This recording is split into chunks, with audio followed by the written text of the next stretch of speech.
island of Guernsey in the Channel Islands. In fact, I'm just sailing away from the island of Guernsey. There's the boat that goes over to Herm. And I think I'm on the ship or the boat that normally goes over to Sark, the last vestige of feudalism in Europe.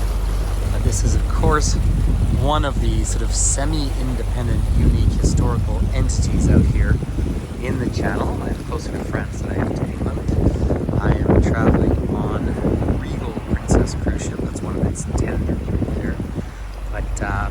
But we're looking out to St. Pierre Port. Now, historically, this would be French-speaking, although it became or declared loyalty to the British Crown all the way back in the 1200s, 13th century. So a unique little place, about 64,000 people.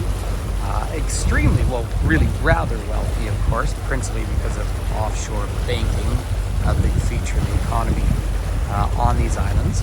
These are the states of Guernsey, and they are a sort of semi-independent entity under the British Crown. So in one context, that's kind of what Newfoundland was until it joined Canada in 1949. Gives a little bit of a sense.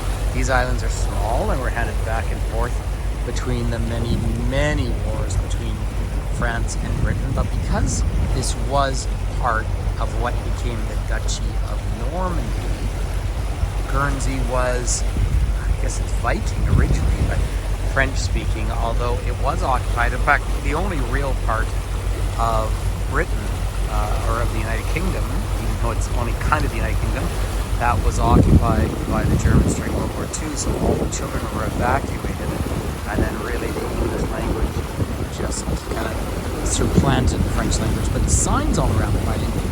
Now, of course, you have a lot of exchange with France. Straight south of us, you would be more so in Brittany region, the Mont Saint-Michel, which is the tiny corner of Normandy. That, of course, is the fabulous ancient monastery that becomes an island by sea.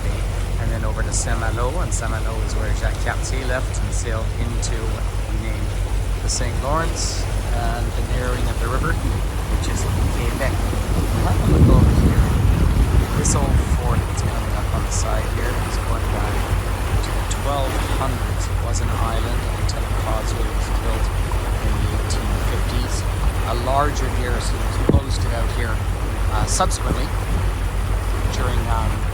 during the ongoing wars between France and Britain. So tons of history there. You can possibly imagine just how horribly boring life would have been in one of those garrisons way back then. But lots of fishing around here. Tourism is important, and agriculture, and of course famously the Guernsey cattle. So this was my first visit to this particular island. It certainly lived up to expectations, probably about what I thought it might be. But fun to be here, fun to see this really rather unique mix of architecture as well. Some feels very French and others feel like high street England. So quite unique about it. Now there's lots of people on the ship, so I don't want to put the camera right in their face. But the island of Sark is visible on the other side of the ship, and on Jersey as well. So interesting to see that. This is the second, Guernsey here is the second largest of the Channel Islands. It's something like 23 or 24 square miles, whatever that is, 38 square kilometers. So pretty small, but good, rich agricultural land. So it's been a pleasure to have a look around. You can get here, of course, flying from Gatwick just south of London. There's ferries that go over to France, and then of course cruise ships come in. It's always a little different, of course, when you come in for just one day. Obviously, it's just a little taster, but it is neat to see.